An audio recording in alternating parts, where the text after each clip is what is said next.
ये गाइस, आप सब लोगों का स्वागत है हमारे channel exam cracker with TV में। आज जो हम बात करने वाले हैं चैप्टर नंबर 47 और 48, that is the continuous process of goods का जो कॉन्ट्रैक्ट होता है उसका। कॉन्ट्रैक्ट ऑफ गुड्स जो है उसमें आप लोग का मेन आप लोग को मैं बता चुका था कॉन्ट्रैक्ट ऑफ गुड्स में क्या होता है, तो और एजेंसी क्या होता है, ये सब हमें हम लोग डिस्कस कर चुके हैं। अब हम लोग जो बात करेंगे chapter number 47, that is condition and warranties, and chapter number 48 that is unpaid seller. Condition और वारंटी में एक सबसे बड़ा डिफरेंस क्या है। कंडीशन में क्या होता है, कंडीशन में ये होता है कि मान के चलिए एक ऐसा कंडीशन है, कंडीशन रखना, कंडीशन मतलब कंडीशन रखना।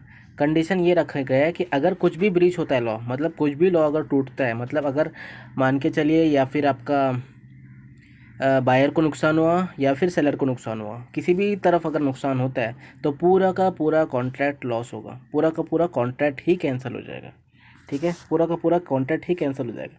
लेकिन वारंटी की बात किया जाए तो वारंटी में क्या होता है, वारंटी में ये बोला गया है कि वारंटी में सिर्फ वही चीज़ आपका आपका पे होगा जो कि डैमेज हुआ है। मान के चलिए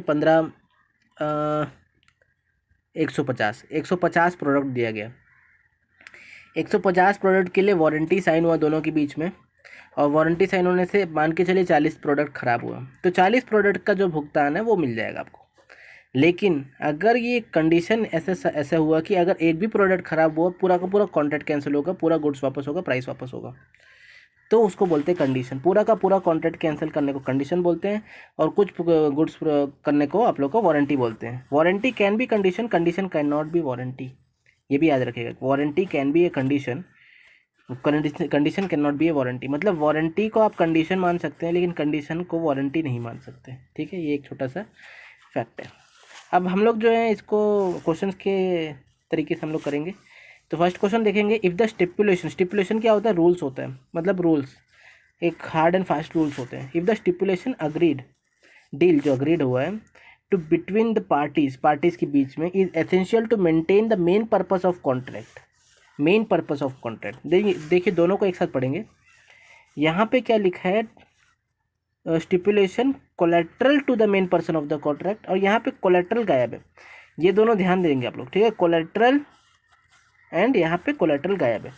इसका मीनिंग होता है अगर कोलेट्रल लिखा हुआ है तो सिर्फ वही वापस होगा जो कि डैमेज है, और मैंने अभी अभी आपको बताया कि अगर सिर्फ डैमेज वापस होगा तो उसको बोलते हैं वारंटी, और अगर पूरा का पूरा कॉन्ट्रैक्ट कैंसिल होगा उसको बोलते हैं कंडीशन। तो आप लोग फर्स्ट क्वेश्चन का आंसर देखेंगे, if the stipulation agreed to between the parties is essential to the main purpose of the contract, then such a stipulation is called condition. Second question देखेंगे, a dash is a stipulation collateral to the main purpose of the contract, तो ये आप लोग का answer हो जाएगा warranty. अगला देखते हैं, थर्ड क्वेश्चन बोल रहा है कि there is an implied condition on the part of the seller that he has a right to dash the goods.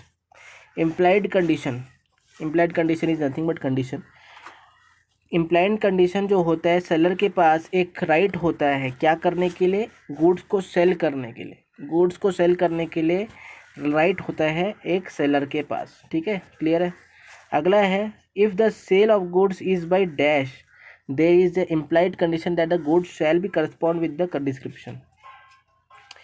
क्या होता है, देखिए आप, जैसे मैं बोला आपको, मैं बेच रहा हूँ आपको, ठीक है, मैं बेच रहा हूँ कोई सामान, मैं बोल रहा हूँ ये पेंसिल, ये पेन है, ये पेन 17th सेंचुरी का है, ये बोल के मैं बोला, मतलब इसको डिस्क्राइब कर रहा हूँ, ये पेन 17th सेंचुरी का है।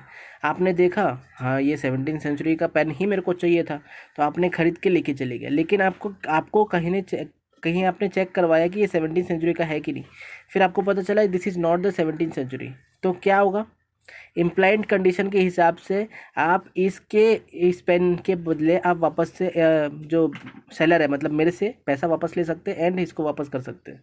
ये इम्प्लाइड कंडीशन है, ये आप लोग का साइन होता है, तो इसको बोलते हैं description. If a sale is goods by description there is a implied condition. Implied condition के टाइप्स होते हैं, डिस्क्रिप्शन एक टाइप है, डिस्क्रिप्शन मतलब होता है डिस्क्राइब किया गया, किसी भी प्रोडक्ट को डिस्क्राइब करना। ठीक है, क्या क्या चीज़ होते हैं आप लोग थोड़ा सा ध्यान दीजिएगा, यहाँ पे क्या क्या होता है। एक तो होता है डिस्क्रिप्शन, ठीक है, और एक होता है आप लोग का सैंपल। सैंपल क्या होता है, एक सैंपल से भी इम्प्लाइंट कंडीशन आप लोग का होता है। एक तो डिस्क्रिप्शन होता है, अगर गलत डिस्क्रिप्शन दिए तो आपका गुड्स वापस, प्राइस वापस, ठीक है।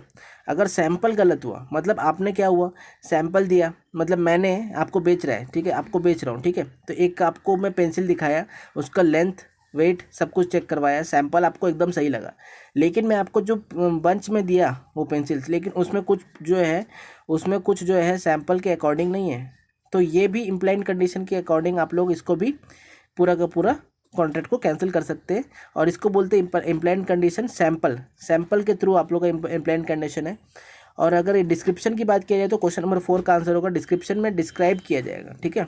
सैंपल के थ्रू सैंपल दिखाते हैं और वो उसमें कुछ फॉल्ट रहता है। और कभी कभी क्या होता है, दोनों ही मिक्स होता है, सैंपल और डिस्क्रिप्शन दोनों मिक्स करके भी आप लोग को बेवकूफ़ बनाया जा सकता है। जैसे कि सैंपल आप लोग का सही है, डिस्क्रिप्शन भी सही है, और कुछ सारे प्रोडक्ट सैंपल के हिसाब से ही है, लेकिन डिस्क्रिप्शन में डिफरेंस है, सैंपल के हिसाब से लेकिन डिस्क्रिप्शन में डिफरेंस है। तो ऐसा भी होता है, सैंपल आपका सही है, डिस्क्रिप्शन आपका थोड़ा गलत हो जाता है, इसमें भी आपका इम्प्लाइंट कंडीशन वर्क करता है। क्लियर है, ये आप लोग का हो गया 4th का आंसर डिस्क्रिप्शन। सैंपल का क्लियर है आप लोग को, ठीक है। क्वेश्चन नंबर 2 का फर्स्ट स्टेटमेंट देखेंगे हम लोग।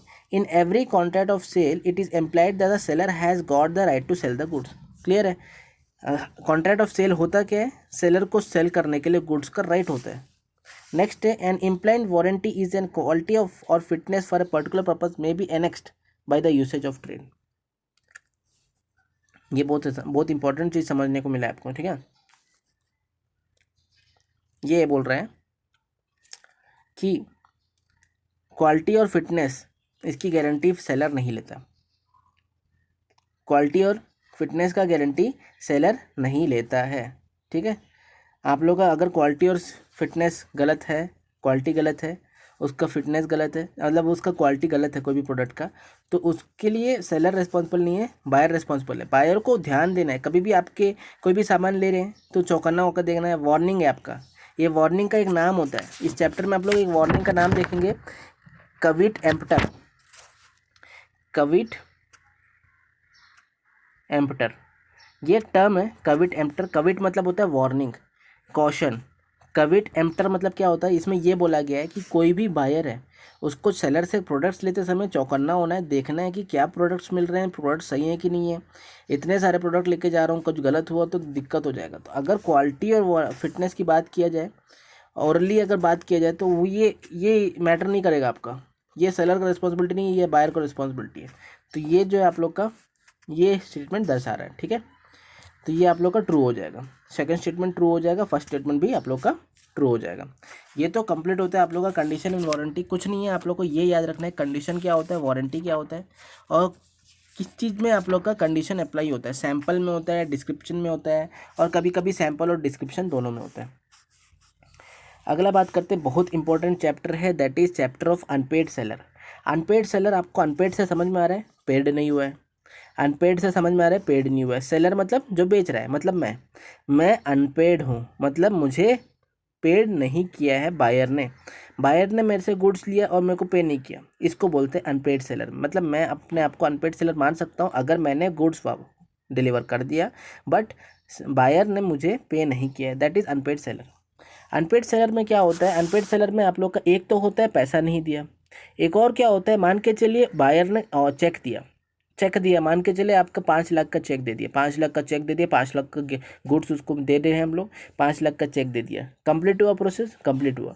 लेकिन वो जब चेक को मैं क्लियर करने गया बैंक, तो बैंक ने वो चेक वापस कर दिया। क्यों? क्योंकि चेक का जो अकाउंट उसमें था वो उसमें पैसे ही नहीं थे, उसमें पैसे ही नहीं थे। उसको या तो फिर उसको होल्ड करके रखा गया था, क्योंकि उसने उसने उस पैसे को कहीं और यूज़ करके रखा है, तो उस बैंक ने किसी चीज़ के लिए होल्ड करके रखा था, तो इसका जो है चेक वो क्लियर ही नहीं हो पाया, तो इसको बोलते हैं डिसऑनर चेक।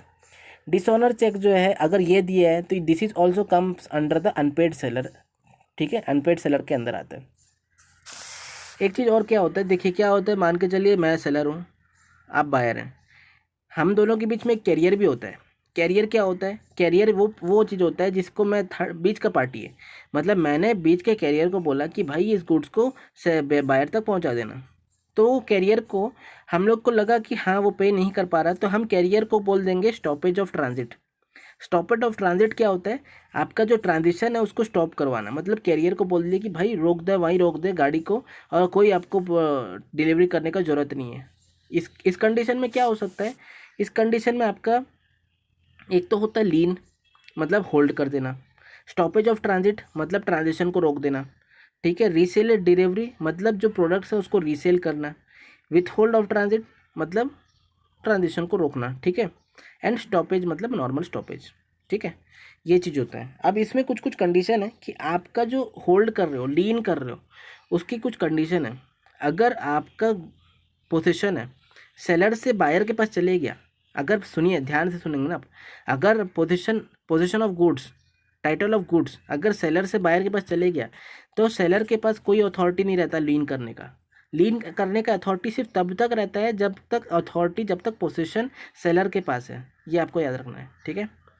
अगला जो चीज़ है आपको इम्पोर्टेंट, अगर गुड फेथ में आपने पास कर दिया गुड्स, गुड फेथ में आपने पास कर दिया आपका गुड्स, और गुड्स टाइटल्स भी पास कर दिया, सब कुछ कर दिया, then you have no authority to lien or stop the transit, ठीक है। अगला जो आप लोग का एक इम्पोर्टेंट एक और चीज़ बनता है, एक नोटिस देना होता है।